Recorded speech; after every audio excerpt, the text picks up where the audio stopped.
For the most part of their lives, many people worry about their old age. Isa yan sa mga lagi na gumagambala at kuminsan ay nagbibigay ng alalahanin sa maraming tao. Natatakot silang tumanda o natatakot sila sa pagtanda. Now, their worrying could compel them to make rash, unwise, and counterproductive decisions. Kuminsan sa sobrang pag-aalala, baka mga ilangan, baka manghina sa pagtanda, maraming nagagawa tuloy. Habang bata pa na hindi masyadong magandang mga desisyon at napipilitan lang. Some get married and have children at any cost or at all costs. Some become so obsessed with saving. Wala nang alam kundi save, save, save. Nalimutan ng mabuhay, nalimutan ng mag-enjoy, nalimutan ng maging matulungin sa kapwa dahil walang ginawa kundi mag-impok para sa kinakatakutang mga pangangailangan pagdating ng pagtanda. Ang ating pag-aaral ngayon, isa sa mga primordial fears of men tungkol sa pag-aalala. Don't worry about old age. Huwag mag-alala. Huwag katakutan ang pagtanda. Salamat, Panginoon, dahil kayo ay Panginoon kahapon, ngayon, at bukas. At dahil dyan, meron kaming dahilan upang maging mapanatag tungkol sa lahat ng panahon, ngayon man, nakaraan man, o darating pa. Turuan niyo po kami, Panginoon, kung paano dapat manindigan ng isang anak niyo, isang mananampalataya, tungkol sa mga issues ng darating na panahon. At ngayon, Panginoon, kami po ipagpalain niyo at nawa patawarin sa aming mga kasalanan, linisin ang aming isip, puso, ang aming kaluluwa, at loobin niyo na maunawa namin ang mensahe niyo para sa amin ngayon. At nawa ang mensaheng ito ay makapagbigay sa amin ng kapayapaan, ng kaligayahan, at ng kagalakan sa anumang uri ng panahong darating pa. Lord, be our teacher, be our speaker, lead us, teach us, in the name of your Son, Jesus our Lord, and the Lord of the future. What are the usual worries of old age? Ano nga ba talaga ang mga madalas katakutan? Unang-una, aloneness. Pag-iisa. Partnerlessness. So natatakot ang tao mag-isa dahil talaga namang we were created as social beings. Natatakot na tumanda nang walang kasama habang tumitingin sa sunset o walang kakwentuhan, walang partner. Other worries of old age include childlessness. Paano na pagtanda, walang anak na gagabay, walang anak na titingin, etc., etc. Caregiverlessness. Kaya nga ngayon, nagkaroon na ng tunay na industriya at profesyon na caregiving. Dahil dumadami talaga ang dapat na alagaan. Nung araw, wala namang ganun eh. Pero kita ninyo, dahil may pangangailangan na imbento natin yung profesyon. People adjust. Another worry of old age is comfortlessness. Baka hindi guminhawa, baka mahirapan, or comfort giverlessness. Baka wala akong comfort giver. Tulad nga ng partner o anak o professional person that I can pay to take care of me. Another very real worry of old age is weakness at very old age. Baka humina na ako, baka hindi ako makapaglakad mag-isa, baka lumabo ang aking paningin, baka hindi ko makayang alagaan ang sarili ko. And most fears are about poverty. Baka hindi ako magkaroon ng sapat na pera para makabili ng gamot, makabayad ng nurse, makapagpa-hospital, etc., etc. But what does God say about old age? All throughout the scriptures, you will find verses whose central theme is this: don't worry about old age. Huwag mag-alala. Napakaraming turo, diretsahan man o hindi, oblique man o diretso, pero yun pa rin ang makukuha nating katuruan. In other words, don't be compelled to get married, to have children, to save too much just for old age use. In other words, get married if you're in love and you want to get married. Have children because you want to raise children, not only because you want to have children around you when you grow old. Don't always save too much just for old age to the point that you forget enjoying your life now. Now, why not be compelled to do all this? Bakit hindi kailangan pilitin ang sarili magkaasawa para sa pagtanda ay may kasama at para magkaanak? Because having a spouse does not guarantee having children. Kung mag-aasawa kayo, mga kapatid, doon sa mga wala pang asawa, para lang magkaanak, paano kung hindi kayo magkaanak? Anong gagawin nyo? Maghihiwalay kayo? Tatalikuran nyo inyong asawa para magkaanak kayo sa iba? Hindi nag-aasawa ang tao para magkaanak. Nag-aasawa ka dahil meron kang iniibig at gusto mo siyang makasama bilang partner sa buhay. Bonus na lang kung nagkaroon kayo ng anak. And usually, nagkakaroon, pero may mga unusual cases na hindi nagkakaroon. So kung ang inyong dahilan para lang mag-asawa ay magkaanak, paano nga? Hindi kayo magkaanak. Hindi naman lahat ng nag-aasawa nagkakaanak eh. There are no guarantees na kung mag-asawa ka ay magkakaanak ka na nga. 2 Samuel 6:23, Michal, daughter of Saul, had no children to the day of her death. At hindi lang si Michal, maraming ganon, babae man o lalaki, na talagang hindi ukol na magkaroon ng anak. So kung senior o single ka, and you are unmarried, stop being regretful. Dahil marami rin namang nakakaasawa, hindi rin nakakaanak. Why not be compelled to get married? Para lang may kasama sa buhay? Because having a spouse does not guarantee having a companion all your life. Ba't ka mag-aasawa para meron akong kasama lagi? Hindi na totoo yan ha. Hindi na garantiya na kung nag-asawa ka ay may kasama ka nga sa pagtanda. One, kasi merong maagang nababalo. Meron nga after honeymoon, nabalo na. Luke 2:36-37. There was also a prophet, Anna, the daughter of Penuel, of the tribe of Asher. She was very old. She had lived with her husband 7 years after her marriage, and then was a widow until she was 84.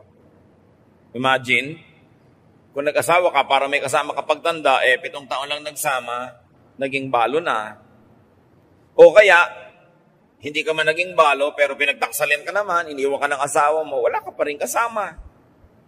O may asawa ka nga sa turing, pero sa aktual na buhay niya naman, para kang nag-iisa rin. Parang wala kang partner. So stop fretting about being single.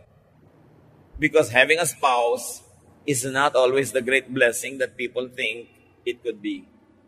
Narinig sa elevator, may 3 magkakaibigang lalaki, sabi ni kaibigan 1 doon sa 2 and 3, alam nyo, naiinggit ako sa inyo, hanggang ngayon wala pa kayong mga asawa. Ako nagkaasawa, ganun lang pala. Dapat hindi na lang. May mga ganun, pati mga babae. Pero meron naman siyempre mga masasaya, happily married, kanya-kanya ng palad. Ngayon, kung mag-aasawa kayo, para lang kayo magkaanak, para sa pagtanda nyo, may kasama kayo, hindi na rin ganyan. Having children does not guarantee having companions at old age. Lalo ngayon, uso yung pag-abroad, uso yung paninirahan sa ibang bansa. Misa nga, 5 anak mo, wala lahat eh. Darating na lang sa burol. O kung ikaw ay nakaratay. Pero pag nadalaw ka, habang nakaratay ka, huwag mo nang asahang darating pa sa burol. Sayang ang miles. Mahal ang pasahe, o kaya hindi papayagan sa trabaho na mag-leave ng sunod-sunod. Hindi lahat na nagkakaanak ay may kasama pagtanda. Kasi marami rin namang napapalayo ang tirahan pag nag-asawa at bumukod na. Genesis 2:24, nagbigay na nga ng pahimakas. A man leaves his father and mother and is united to his wife. Siyempre, hindi naman napaka-physical ng tunay na ibig sabihin itong Genesis na to, na iiwan mo magulang mo kahit nag-iisa, kahit may sakit. Ang ibig sabihin lang, psychologically, spiritually, may iba ka na ang partner, yung asawa mo na, hindi yung magulang mo, kasi yung mga magulang mo, sila yung mag-partner. Pero nangyayari rin physically na talaga yung mga anak natin, umaalis. May gustong habulin na pangarap. Mayroong gustong gawin sa buhay. O kaya may anak ka nga, nung nag-asawa, naagaw na ng manugang. Hindi mo na nabalitaan pa ang anak mo. O kaya very sadly, may anak ka nga, gusto mo magkaanak para may kasama kapag tanda, pero nauna pa sa iyong sumakabilang buhay. Ikaw pa ang naglibing ng anak. O kaya, may anak ka nga, at buhay na buhay, pero hindi mo maapuhap, hindi mo maasahan, para ka ring walang anak. Isa pa, huwag kayong magpipilitang magkaanak para lang magkaroon ng tagapag-alaga. Because having children does not guarantee having comforters or comfort givers. Hindi ko man nagkakaanak, gumiginhawa. Minsan nga hanggang pagtanda, yung magulang pa ang nagtataguyod sa anak. May mga anak na alagain. Minsan kasi yung kalusugan nila. Sila ay special children, pinanganak. Aalagaan mo hanggang kamatayan mo na ang pag-aalaga dahil meron silang kalagayang espesyal, kakaiba. O may mga anak naman na ang tanda-tanda na, sa'yo pa nakasandal, sa'yo pa nakaasa, problema pa rin. Ang tanda-tanda mo na, dumadalaw ka pa sa bilibid kasi nakulong pa doon dahil kung ano-ano pa yung ginawa. Hindi ko man nagkakaanak ang tao, ibig sabihin giginhawa siya. So huwag nag-aasawa, huwag magkakaroon ng anak dahil lang paghahanda mo sa pagtanda. Paano kung nabigo ka? Dapat nag-aasawa ka dahil gusto mong mahalin ang isang tao all your life. Nagkakaroon ka ng anak dahil gusto mong mag-aruga at pagka naarugaan mo ay pawalan mo para yung buhay niya ay maipambuhay niya. Hindi itatali mo sa tabi mo para ka lang niya laging intindihin. Deuteronomy 21:18-20. If someone has a stubborn and rebellious son who does not obey his father and mother and will not listen to them when they discipline him, his father and mother shall take hold of him and bring him to the elders at the gate of his town. They shall say to the elders, "This son of ours is stubborn and rebellious. He will not obey us. He is a glutton and a drunkard." So isa lang na mga biblical examples na maraming mga anak hindi pabagaan kundi pabigat sa magulang. Mag-aanak ka dahil handa kang mapabigatan din. Hindi yung maiinis ka pag yun ang nangyari dahil ang inaasahan mo lang naman pala, kaya ka nagkaroon ng anak para ka guminhawa. Paano nga kung baliktad ang mag-anak? Having a spouse and children does not guarantee enjoyment of security and happiness. Kaya lagi kong idinidiin sa mga gusto mag-asawa. Bakit mo gusto mag-asawa? Para po ako mabuo. Aba, paano kung bawasan ka palalo niya nga papangasawa mo? At hindi ka nabuo, nabawasan pa. Nag-aasawa ka dahil gusto mong magbigay, hindi para gusto mong tumanggap o mabuo. Para kung nagbigay ka, nang nagbigay, hindi ka ma-disappoint, handa ka. At ngayon, kung nabaligtad na ikaw pa yung binibigyan, edi bonus yun, nagpasalamat ka. Pero huwag yun ang asahan mo lagi. Minsan, sila pang pinagbubuhatan ng hirap at kapahamakan. May maririnig ka pang isang napakamiserableng ginang na sinasabi sa high school friend niya na tumandang dalaga, "Alam mo, mabuti ka pa kaysa sa akin." Siguro, malungkot ka madalas, pero hindi ka naman miserable. Iba naman yung malungkot, iba yung miserable. Sa pagkakaroon ng mga tagapagmana, anong sabi ni Solomon? Ecclesiastes 2:18-19, "I hated all the things I had toiled for under the sun, because I must leave them to the one who comes after me. And who knows whether that person will be wise or foolish. Yet they will have control over all the fruit of my toil into which I have poured my effort and skill under the sun. This too is meaningless." Maraming anak tong si Solomon. Pero sabi niya, alam nyo, ito yung naiisip ko kung gaano ako naghirap magpundar. Nagdaramdam ako na isipin kung anong pagwawaldas ang pwedeng gawin ng mga anak kong pamamanahan ko. Meron nga tayong kilala, sikat na tao,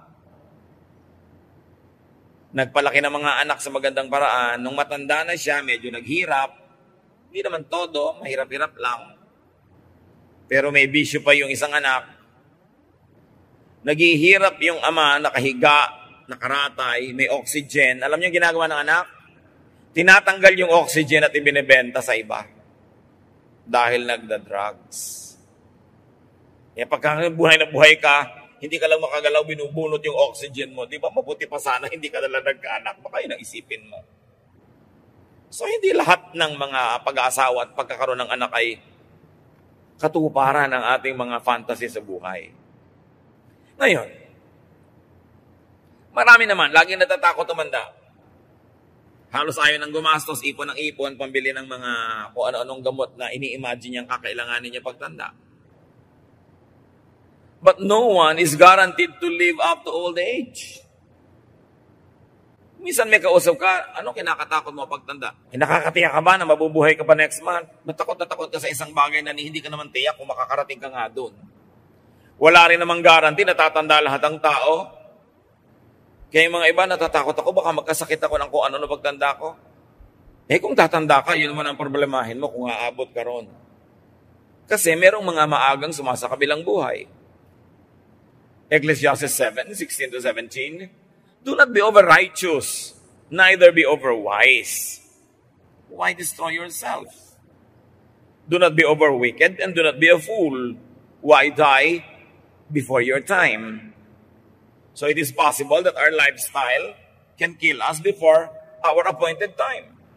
At sino daw yun? Yung sobrang righteous, at sobrang matalino, at yung sobrang masama. Ibig sabihin lang ni Solomon, basta sobra. Kahit sobrang relihiyon, kahit sobrang kasamaan, kabutihan, hindi yan makakabuti sa'yo. Huwag kang extremist. So being afraid of old age could be a waste of energy because you are not even sure that you'd get there. Malay mo ba kung aabot ka pa dun? Hindi naman tayo sure. Therefore, huwag laging problemahin mga kapatid ang pagtanda at pagkakasakit. Hindi naman sure natatanda ka at magkakasakit pa. Yung mga nagtandaan na sa ating paligid at nakakaranas, di mapalad kayo kung pinahaba ng Panginoon ang inyong buhay. Pero yung mga ibang hindi pa nakakarating dyan, don't over-worry. You are not sure if you'd get there or not. Malay mo naman, mag-to die is gain ka agad. Although, huwag naman sana. At mag-to live is Christ ka pa na mahaba. But no one is sure. Pero sa kaiisip mo tungkol dyan, daig mo pa ang tumanda na nga at nagkasakit in advance. Yung hindi pa tumatanda na walang iniisip kundi yung pagtanda niya, tumanda ka na sa kalooban mo at sa puso. Naagawan mo na ang sarili mo ng oras na ma-enjoy yung ngayon kasi lagi ka nag-iisip ng bukas. Ecclesiastes 9:12, no one knows when their hour will come. Walang nakakaalam kung kailan ang oras niya. Ngayon, mga kapatid, let's do a little computation. Kung magkasakit ka man at manghina, let's say at age 80. At let's say at age 80, nagkasakit ka ng hina at inabot ka ng mga 2 taon na mahina at may sakit bago ka sumalangit. Ibig sabihin nun, may 70 years kang nauna na hindi ka mahina at matanda. Let's say at 80 nangyari. Let's say may 78 kang very good years. Tapos nung 79, nung 80, nang hina ka na. Hindi ka pa inabot, let's say, ng 80. 79, nagkasakit ka, naratay, nang hina. And in 2 years, pagdilat mo ay nakita mo na ang Panginoon. Ibig sabihin ay binawi ka na mula dito. Ano na ba naman yung 2 years of illness? Hindi ko yan minamaliit, mga kapatid. Pero isipin nyo yung arithmetic. Ano na ba yung 2 years of aloneness kung nag-iisa ka sa buhay? Bihira namang tao ang nararatay ng more than 2 years. Matagal na yung 2, bisa nga 6 months pa. Diba? So, kung last 2 years of your life, nang hina ka, naratay ka, 0.025% lang yon ng 80-year life mo, mga kapatid. Kalahati lang ng 5%. ang iksi. Ngayon, kung sobrang lubha ng sakit, di ba? Lalo na mangiiksi yung paghihirap. Kaya kahit nga malubha kung talagang mang doon pupunta, nagiging blessing pa rin kung titingnan mo positively kasi hindi nilagtagal ang paghihirap. Ngayon, kung hindi naman malubha yung sakit, edi ang laki ng chance na gumaling ka, blessing pa rin. Kaya malubha ka at kaya hindi. Basta ang tinignan mo ang Panginoon, ang tinignan mo yung blessing doon, gagaan ang yung pakiramdam. So, kung sa last 2 years of your life, and let's say at 80, you already meet the Lord. At 79, you get sick. 79, and then at age 80, yung 1 to 78 mo naman, hindi ka ganong katanda, hindi ka ganong kahina. Konti pa ba yun para enjoyin ang buhay? Pero kung yung first 78 years, inubos mo ng inubos ka sa kaiisip ng last 2 years, at pag pinagdugtong-dugtong mo yung mga oras ng pag-aalala mo tungkol sa last 2 years, baka yung pagdurusa mo magiging mga 7 years na. Imbes 2. Kasi habang hindi pa nangyayari, iniisip mo, parang nangyari na rin yun. Di ba? Pag ini-imagine mo ang isang problema, naapektuhan ka na rin. So, kailangan hindi mo laging isipin. Mas marami ka pang oras sa pag-aabang at pamamroblema in advance kesa sa actual na oras ng pag-iisa o pagkakasakit. Parang yung mga natatakot lumipad sa eroplano. Pupunta ka halimbawa ang Davao, lilipad ka lang ng 1 hour. Pero next month pa yung biyahe mo, but you're afraid of flying. Ito yung naaalala mo, natatakot ka. Ito yung naaalala mo, natatakot ka. 1 hour lang yung flight. Pero pag idinugtong mo lahat ng oras ng pag-aalala mo, naging 4 hours na yon. So dapat yun ang sinasabi ni Lord, don't worry about tomorrow. Cross the bridge when you get there. Isipin na lang kung natatakot ka sa sakit, kung mas malala, mas mabilis ang departure. Total, hindi na rin lang naman gagaling, di ba? Mabuti na rin mabilis-bilis. Para sa iyo at para sa lahat ng concerned. Ngayon, kung hindi naman malala at hindi mabilis, di lalong mainam, gagaling ka pa. Kahit saan ka sumuling, pag si Lord ang tititigan mo at ang kanyang mga pangako, ang kanyang presensya, ang iyong pangahawakan, gagaan. Kundi man lubos na matanggal yung bigat. So, anong mahalaga, mga kapatid? Sa buhay na ito, enjoyin ang mas mahabang panahon na tayo ay malakas at hindi nakaratay. Sandali lang naman yung ratay na yun eh. Huwag i-fast forward. Huwag laging abang-abangan at tingnan-tingnan. Kahit nga panahon ng kahinaan at kahirapan, hanggang pwede ay hanapan pa rin ang kasiyahan. Halimbawa, dumating yung oras na ikay malungkot, ikaw ay may sakit, ikaw ay mahina, ikay nakaratay. Mag-imbento ka pa rin ng kasiyahan, kapatid. May maiimbento ka pa rin. Ang mahalaga, tanggapin mo ng maluwag sa dibdib ang anumang bagay na di mo naman kayang ibahin. Kung ikay asong nakatali, may 2 asong nakatali, hindi naman nila malalagot yung tali. Sino ang nasasaktan? Di ba yung laging pinipilit kumawala at umalpas? Kung may kadena ka na hindi mo naman kayang lagutin, well, una, lagutin mo kung kaya mo. Pero kung hindi, tanggapin mong nakakadena ka.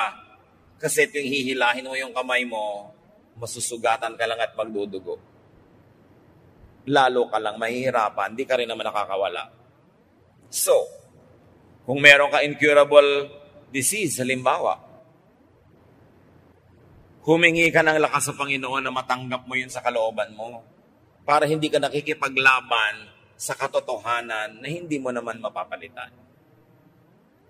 Humanap ka ng mga ginhawa at kung maari pa'y kasiyahan sa kabila ng iyong kalagayan. Kasi sa kalagayan na yun, kung hindi ka hahanap ng ginhawa at kasiyahan, sigurado magmumukmuk ka. Madedepress ka, malulungkot ka, mas madadali ka lang.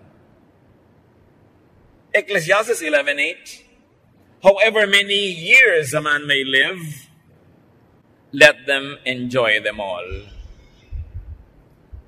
Ilan man daw taon ang ibigay sa iyo ng Diyos? 5, 10, 80, 90? enjoy them all. At alam nyo na hindi yung automatic ang pag-enjoy. Iginigiit mo yan. Iniimbento, pinipilit, ipinaglalaban. So anong enjoyment ng isang taong hindi makabangon at nakaratay? Imbento ka. Ang dami mo ngayong oras manalangin. Baka lahat ng hindi mo na ipanalangin nung busy ka, ngayon maipanalangin mo na.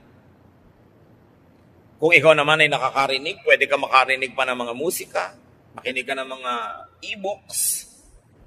Kung nakakakita ka nakakarinig, pwede ka pang manood ng kung ano-anong bagay na ma-enjoy mo sa buhay. Meron ka ring ministry kahit na-paralyzed ka pa because ang mind mo naman hindi paralyzed. You can think, you can pray. Some people can write, some people can paint.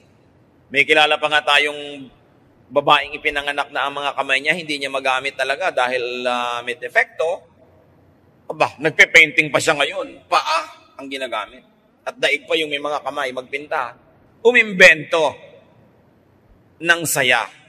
Gumawa ng paraan. Nasa sa atin yan. Kung anong gagawin natin doon sa mga di naman natin kayang palitan o iwasan na naka-assign sa ating buhay. So, saan naman tayo narong kalagayan? Live well. Para kung dumating ang kahinaan, dumating ang pagtanda na hindi ka naging malakas, wala kang panghihinayang. Dahil nakapamuhay ka naman ng tama, ng maayos, at ng masaya. Kaya mga kapatid, huwag nating pipigilan o haharangan yung mga tao who are trying to have fun, who are trying to pursue their interests, their hobbies, their dreams. Dahil hindi naman natin alam kung gaano pa karaming oras meron sila para gawin yon. Hindi natin alam kung itong layas na tao na to na napakahilig mamasyal ay bigla na lang palang mapaparalyze. So habang nakakalakad pa siya, huwag natin siyang pigilan kung hindi naman masama ang ginagawa niya. At kung maaari pa nga, tulungan natin siyang tuparin ng mga gusto niyang matupad. Kasi hindi naman tayo nakakatiyak na mabubuhay siya ng ganung kahaba para magkaroon ng pagkakataong gawin ang lahat ng ginugusto niya sanang gawin. Kung gaano natin gusto na tayo ay makalaya at gawin ang mga gusto natin, ibigay din natin yung laya na yun sa ating kapwa. Lalo at meron tayong otoridad o impluwensya sa tao na yun. Gamitin natin yung otoridad natin para tulungan siyang palayain, hindi para siya ikulong. Napakahalagang hindi tayo nang kukulong ng kapwa. Na nandyan sila sa ating tabi dahil kusa nilang gusto, hindi dahil itinali natin sila dyan. They have only one life to live this side of eternity, and all of us must have the greatest chances at living our dreams. So maximize happiness and enjoyment. Gusto niyo maging handa sa anumang mga panahon na maaaring hindi na tayo pwede magsaya o hindi natin kaya magsaya? Ang paghahanda dyan, habang kaya nyo, magsaya na kayo. Parang bangko kasi ang ating puso. Magdeposito kayo ng maraming kaligayahan. Magdeposito kayo ng maraming kasiyahan para kung dumating ang panahon ng taghirap sa kaligayahan at saya, meron kayong pag-withdrawhan.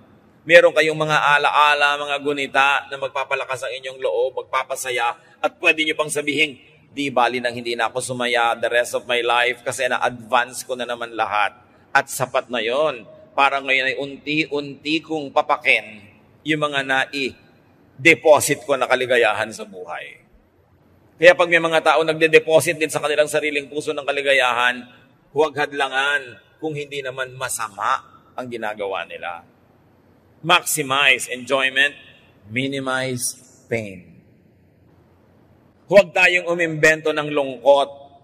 Huwag tayong magpahaba ng lungkot at drama. Huwag tayong maghinanakit, magalit. Huwag nating lagyan yung puso natin ng napakarami mga pait, hapdi at sakit. Kasi kahit hindi nyo sadyaing gawin yon, meron at merong darating sa buhay nyo na ganon. So kung meron at meron na darating na mga sakit at hirap, kahit ayaw mo, bakit naman tutulungan mo pa yun at dadagdagan mo pati ikaw pa mismo ang maglalagay sa buhay mo ng mga pahirap? Yung mga nagtatanim ng sama ng loob, pwede nyo naman patawarin na yan para matigil na Maiba na yung nararamdaman nyo, naiisip ninyo. Yung mga magulang na nagtatakwil ng anak, pagka di naman naghihingalo kayo, papatawag nyo rin yan Magpapatawaran din kayo, di agahan nyo na para makapag-enjoy pa kayo magkasama. Yung mga gustong mag-enjoy, hayaan nyo na ngayon. Hindi kung kailan na sila na-paralyze, kung kailan na lugmok at saka nyo pa panghihinayangan ng mga nawala mga chances. You don't know what the future holds. So whenever you have the opportunity to make yourself happy, to make other people happy, do so. Because life has many dark days ahead, whether you like it or not. So why invent darkness when actually today is bright? Bakit merong party, magagalit ka doon sa isang tao sa walang kakwenta-kwentang bagay, nasira na yung mood mo buong party. Merong family reunion, pinaghandaan nyo lahat, gumastos kayo, tapos magagalit ka sa isang pinsan mo o kapatid, nanimangot ka na maghapon. Bakit mo dadagdagan ang mga pabigat sa buhay mo, samantalang marami namang kusang darating sa'yo kahit ayaw mo? You've got to minimize pain in your life and to minimize pain in your loved one's life. Pag hindi mo minamahal, halimbawa yung biyanan mo, alam mo ba na sinasaktan mo yung sarili mong asawa na anak ng biyanan mo? Bakit mo naman patuloy na sasaktan ng isang taong mahal mo at nagmamahal sa'yo? So sabihin mo, kasi mahirap mahalin ang biyanan ko. Mas mahirap namang mapuot. Mahirap mapuot Mahirap magalit. Mahirap magmahal. Pareho lang mahirap, di magmahal ka na lang. Pareho lang naman nakakapagod. Nakakapagod tigasan yung leeg at huwag kang tumingin sa isang tao para mo siyang batiin. Nakakapagod ding batiin siya kuminsan, lalo't mataas ang pride mo. Pareho lang nakakapagod yan. Ang gawin mo na lang yung nagpapagaan ng loob. Yung nagpapalaya. Yung nagpapasaya. Kasi hindi mo alam kung kailan ang sunod-sunod at walang katapos ang dating ng mga dagok ng buhay. So habang hindi ka dinadago ka ng buhay, huwag mong dago ka ng sarili mo. At huwag mo rin dago ka ng kapwa mo.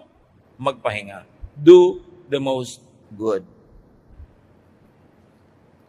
Kung gusto talaga nating paghandaan ng pagtanda, ang mga hirap ng buhay, you maximize enjoyment, you minimize pain, and do the most good. Do good and enjoy life. Kaya mga matatanda, huwag naman nating tanggalan ng kabataan yung mga bata. Batang maliliit, ayaw mong maglaro, ayaw mong kumilos. Bata nga yan Sandali lang naman siya magiging bata at matagal siyang magiging matanda. So, do not rob children of their childhood.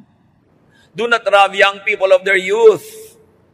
Siyempre, mga maingay magtawanan, mga magagaslaw ko minsan. Ano mo gusto mo kumilos na parang 60 anyos?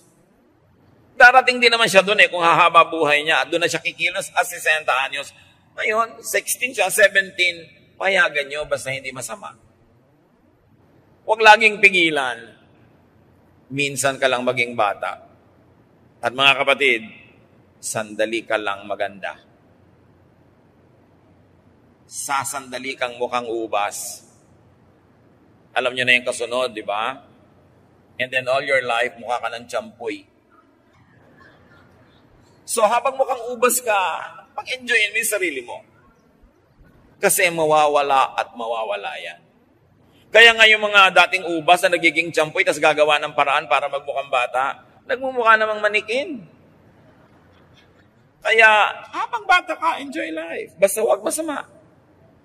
Dumating mo ng katandaan at kahinaan, super panalo ka pa rin sa bottom line. Why? Kasi mas mahaba ang panahong bata ka at malakas. Sandali ka lang mahina kasi pag sobrang hina ka na, di ba, malapit ka ng sumalangit. Sandali lang yun. Mas matagal yung marami kang pwedeng gawin. Ecclesiastes 2:24, anong sabi ng pinakamatalinong tao na binigyan ng Diyos ng runong? A person can do nothing better than to eat and drink and find satisfaction in their own toil. Naka-emphasize yung own toil, ha? Mag-enjoy ka, magsaya ka sa bunga ng sarili mong pinaghirapan. Hindi sa pinaghirapan ng iba. Pero pag pinaghirapan mo, enjoyin mo. Meron tayong mga kilala. Ang dilim-dilim ng bahay sa pagtitipid sa kuryente. Bumili pa daw ng mga bombilya. Ayaw naman buksan. Tapos nang mamatay-matay, ang dami palang kayamanan pinag-agaw-agawan ng mga nagmana. Pero siya ang dilim ng buhay niya. At sa Amerika, merong mga matatanda na ang lamig-lamig ng bahay kahit winter, nagtitipid sa heater, may ibabayad naman. Bakit? Dito sa atin, personally, meron ako mga kilalang talaga namang ang pagtitipid. Mula pa nung matutong magsalita, ang sinasabi lang agad, oy, magtipid. Magtipid. Magtipid. Hindi na guminhawa hanggang mamatay. O ano ngayon? Ano nangyari sa katitipid? Basta live to the fullest habang may chance. Enjoy lang pag may time. Di ba?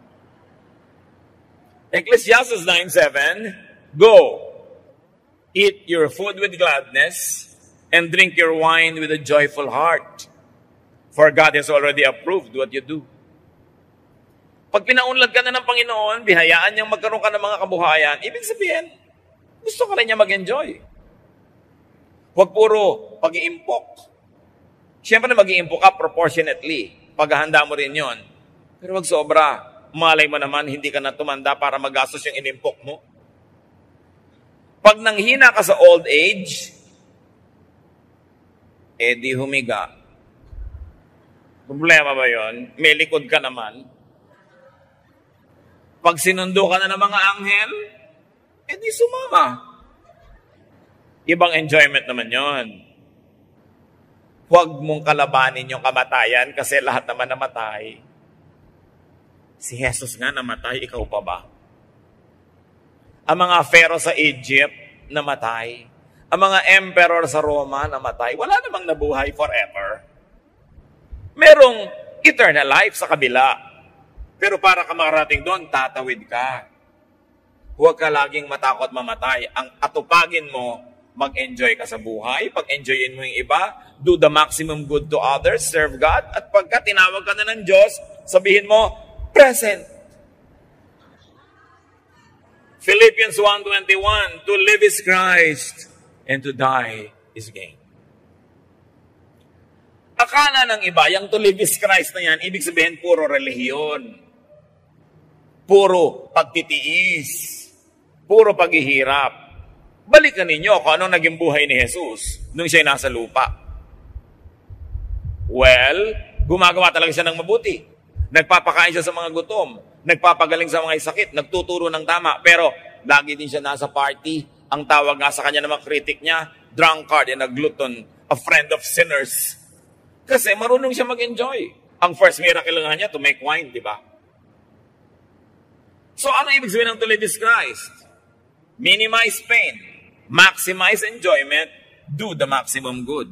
Yun ang to live is Christ. Hindi lang puro pagtitiis, pagtutuligsa sa kapwa, paghahampas sa sarili.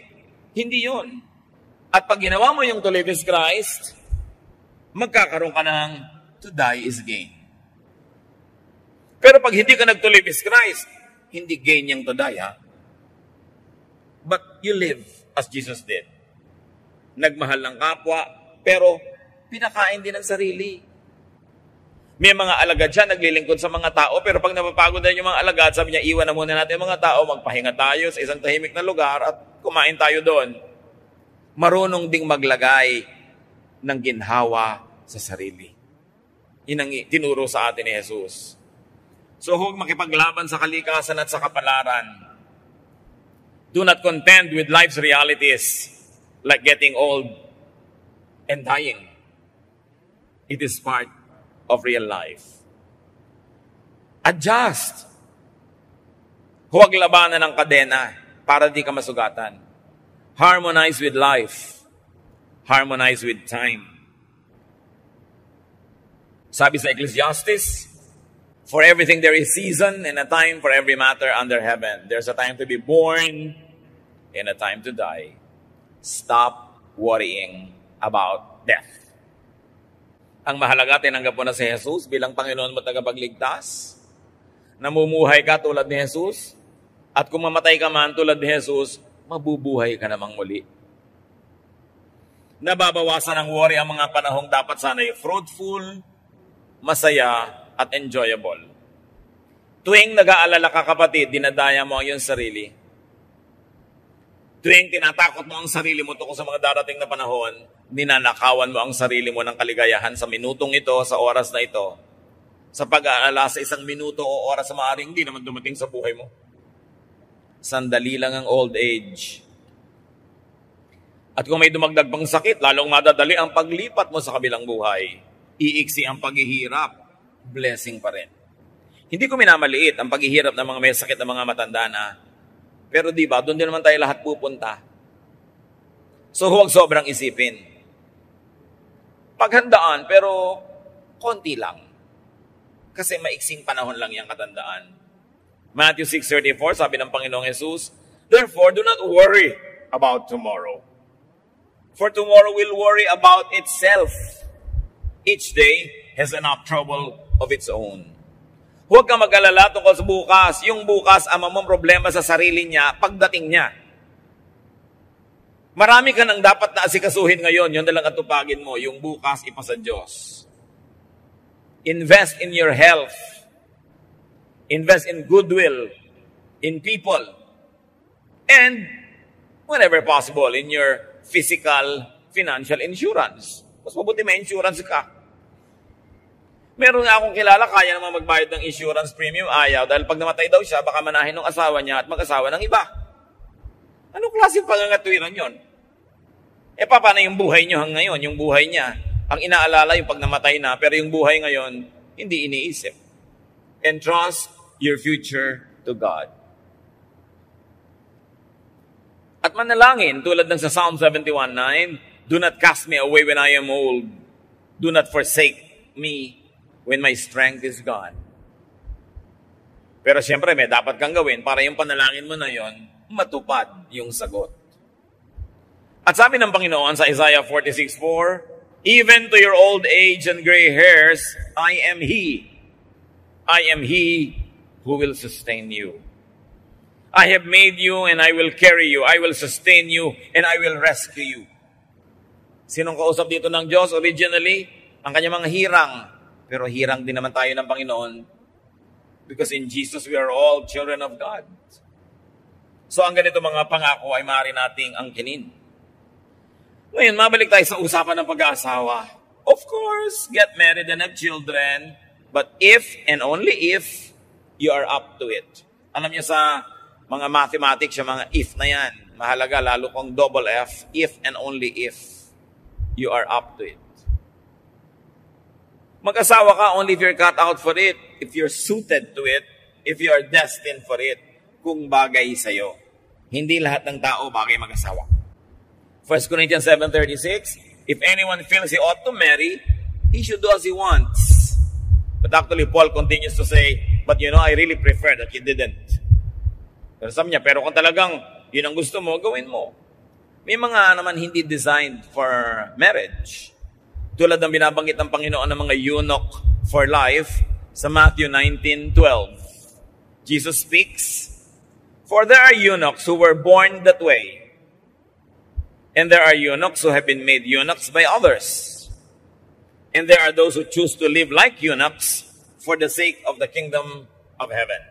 Ano ba yung mga eunuch nung araw? Mga lalaking bata pa lang ay kinakapon, their testicles are removed, so they don't develop sexually because they are not destined to get married. Usually, male servants of queens, of princesses, of female royalty are eunuchs. Kailangan nila ng mga eunuch para malakas sa kakapaglingkod sa palasyo, pero hindi banta sa mga kababaihan na nandun sa palasyo. Kaya kailangan silang gawing eunuch, kinakapon. But then, the meaning of eunuch is not only physically that which is sexually undeveloped and cannot copulate with women, because it extends the meaning that there are people who are not made that way. Kaya sabi ni Lord, "For there are eunuchs who were born that way." Ipinanganak na silang ganyan na talaga sila, hindi sila nakadestino na mag-asawa. May mga eunuch naman na sabi na naging eunuch lang dahil sa mga nangyari sa kanilang buhay o sa kanilang kaganapan o sa kanilang kapaligiran. At meron naman pinipili nila dahil gusto nilang mag-concentrate sa paglilingkod sa kingdom of heaven. So there are many ways to be a eunuch, pero may mga tinatawag na born that way. From the words of Jesus, they were born that way. Choice naman nila yung iba. So huwag pressure ang lahat ng kapwa. Kung meron kayong dalaga sa babae ninyo na 32 years old, 29, 33, huwag din nakasalubong nyo sa hagdan. Kailan ka mag-aasawa? Kaya tuloy pag nasa salubong ka, tumatalo na lang sa bintana. Tuwing na lang may kasalan, itatanong mo doon sa mga bridesmaid, ikaw, kailan? It's a very unkind question. Dahil either ayaw niya talaga, o gusto niya, pero hindi pa mangyari. So wag pilitin, wag ipilit, wag ipagpilitan. Ecclesiastes 6:3, a man may have 100 children and live many years, yet no matter how long he lives, if he cannot enjoy his prosperity, I say that a stillborn child is better off than he. So niya, hindi naman kung maraming anak at maraming pera, masaya na eh. So, kanya-kanya. Isang magandang paghahanda sa pagtanda, mga kapatid, na doable naman, well, you can make and keep friends. It's the next best thing, or sometimes a better thing than having your own family.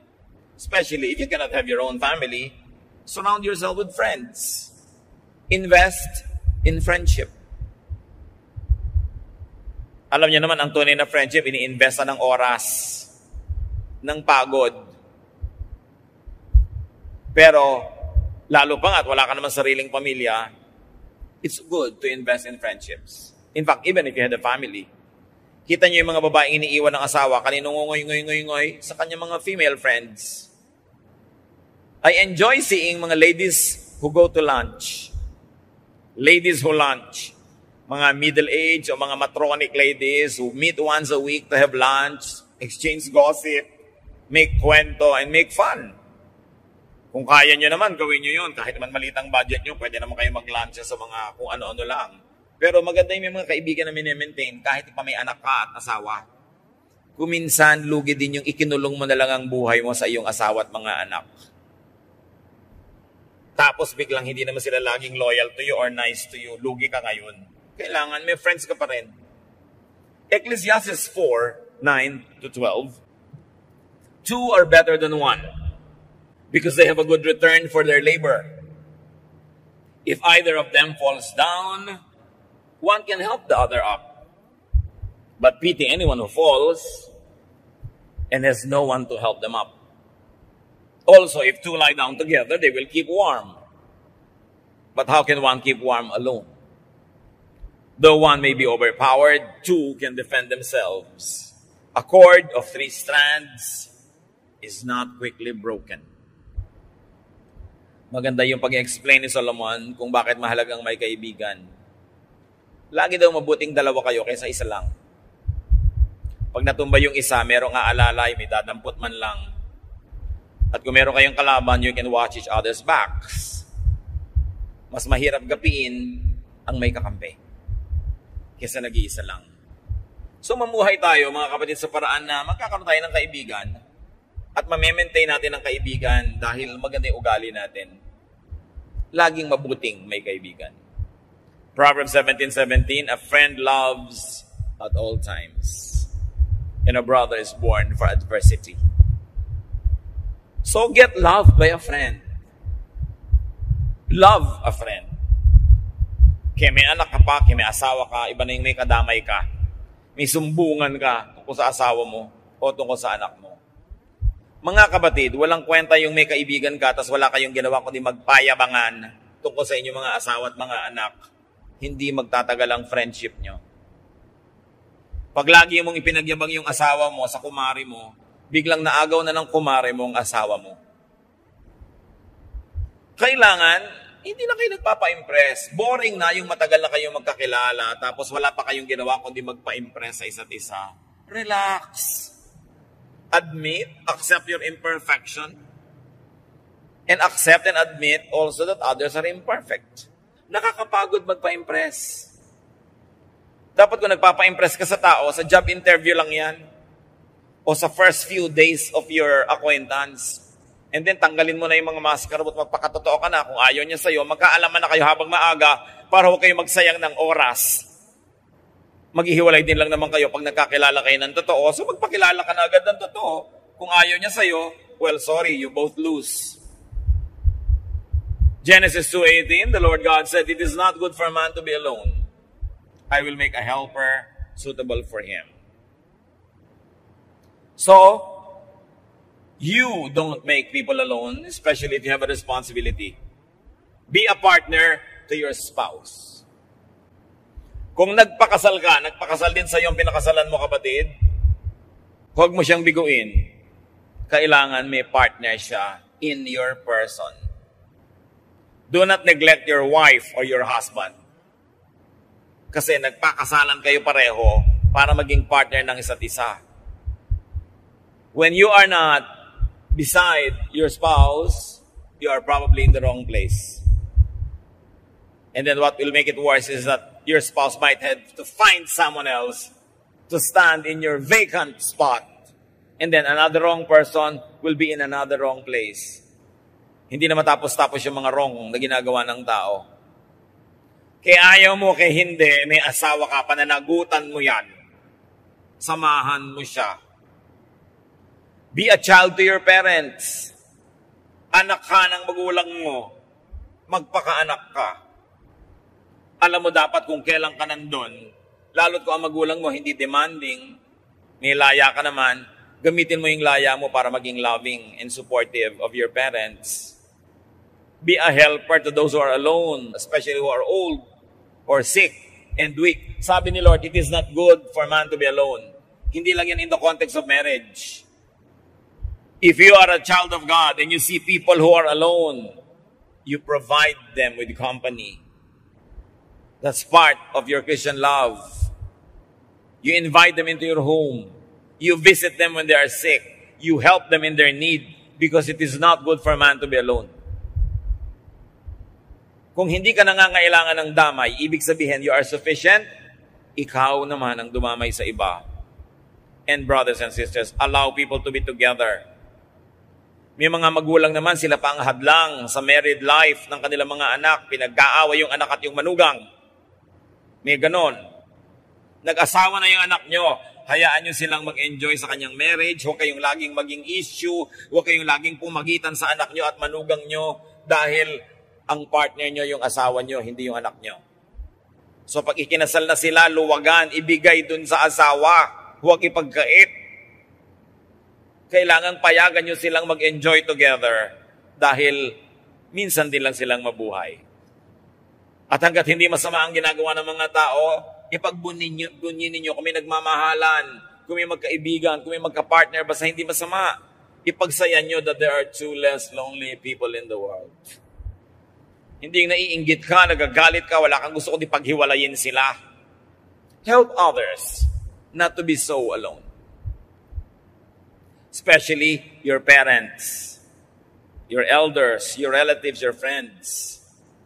And mind you, young people, especially the friend of your parents, ariin nyo rin sila mga magulang nyo. Sa case ni Haring David, nung matanda na siya, may nararamdaman, laging giniginaw. Alam yung ginawa ng mga tao? 1 Kings 1:2. His attendant said to him, "Let us look for a young virgin to serve the king and take care of him. She can lie beside him so that our Lord the king may keep warm."